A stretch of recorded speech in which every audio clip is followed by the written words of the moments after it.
What's going on, guys? Today we have a new, well, not so much new, more like a Legends Vader comic, but a new video nonetheless. It's been over a month now since I covered the last Vader comic, which the new one just comes out in a few days. And while I love covering the new canon stuff, sometimes I just really miss the brutality of the old Legends comics. So let's start today off by bringing you up to speed in today's comic. Star Wars issue number 14 by Dark Horse Comics. Long story short, Vader goes off the grid from the Empire to eliminate treason within his ranks, those who betrayed him and the Empire. While Vader cuts a pretty bloody path throughout the galaxy in his search, his temporary special assistant, Ensign Nanda, erases all traces of their activities. As just one last target of betrayal remains, something comes up on their system detection.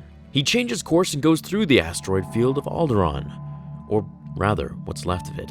As Nanda tells him that a kill or capture order has been placed on an ex-Imperial scientist, Tag Rogarin, Vader becomes suspicious as to just why. As his last location was here, Vader knew the execution order was because he knew something, and that something was something that he was going to find out. As she tells him that this is a huge capture, that every bounty hunter and military contractor and specialist would be here any minute to claim this man, Vader knew that he had to get to him first, and quickly, to question him and learn what he knows that is so important.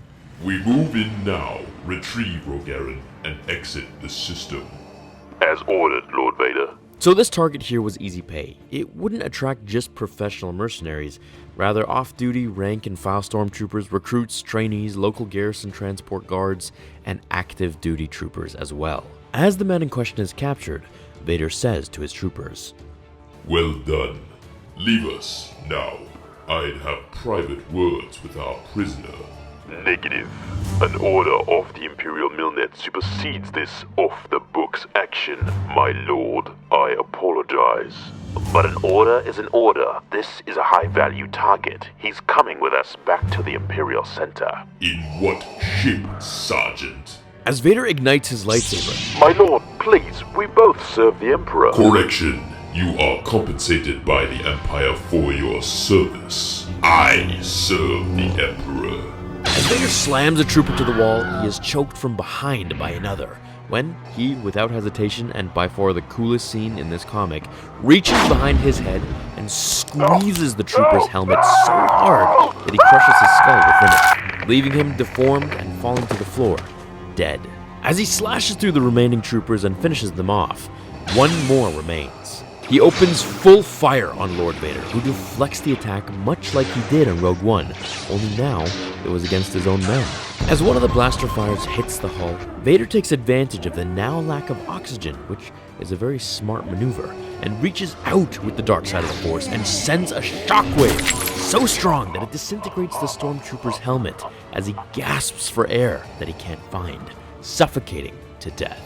As Vader throws the man in question inside the ship, the hull is sealed, and they set course for the Chandrila system.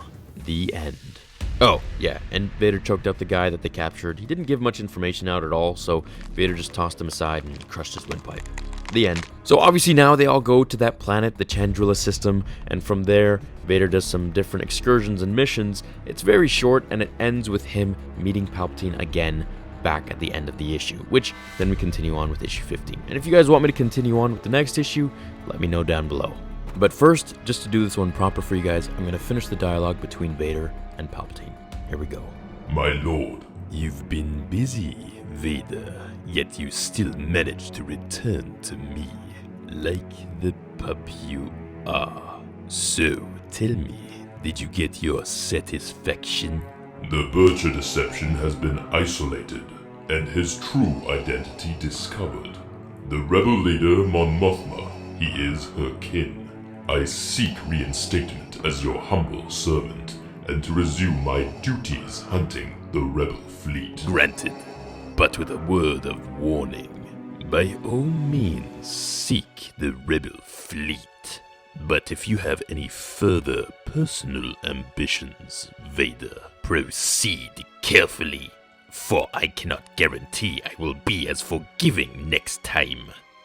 And there we have it. The end of that just ends up with Nanda all scared and alone of Vader coming back to kill her, and then we enter the next issue. That said, I really missed making these old Legends Vader comics. I mean, don't get me wrong, I love the new canon ones, they're cool and all that, but nothing beats the old Legends Dark Horse brutality that Vader demonstrated page after page. So let me know if you guys want more of these types covered, or maybe to continue with the Obi-Wan canon stuff that I've been doing lately, or just remaster some of the old ones as well. Anyways, I will see you all in the next episode of Star Wars Theory. Until then, my fellow Jedi and Sith friends, remember, The Force will be with you always.